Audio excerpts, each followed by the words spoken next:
this is not something that should have been, it's not a shock considering who we are dealing with. First story of the day, an IED has killed a U.S. citizen Texas rancher near the Mexican border town in Brownsville, Texas. The news comes as border agents have been warned that the cartels are placing IEDs, improvised explosive devices, in the area. This is Sid Miller, the Department of Agriculture, the commissioner, released this statement today. A tragic and alarming incident occurred near Brownsville, Texas, where a U.S. citizen and Texas rancher was killed by an improvised explosive device. This shocking act of violence highlights the growing threat posed by cartel activity along our southern border. I urge all Texas farmers, ranchers, and agricultural workers who travel to Mexico or operate near the border to exercise extreme caution. The lower Rio Grande Valley is a crucial part of the Texas agriculture, and the safety of our agricultural community is of the utmost importance.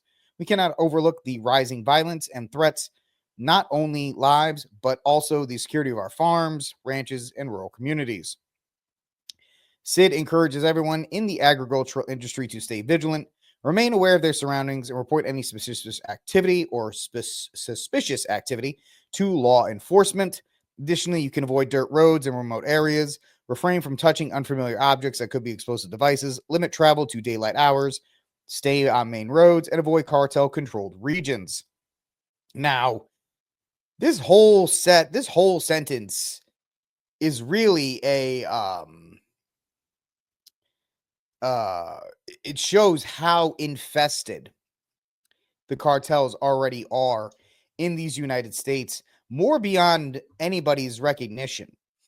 And the fact that there are cartel-controlled areas that you would have to avoid is something that is also pretty stunning to a lot of people. But if you don't live in Texas, then you don't really understand that. Our agricultural family is the backbone of Texas, and we must do everything we can to protect it. So what, going forward, the fact of the matter is, this is going to be something that we will see on the border states, especially as the U.S. ups the ante, if you will, as far as actions against the cartel. So it is going to be something interesting. And I don't want to be macabre when I say this, but this will not be the last time we see an announcement like this coming from Sid Miller, the agricultural commissioner here in Texas.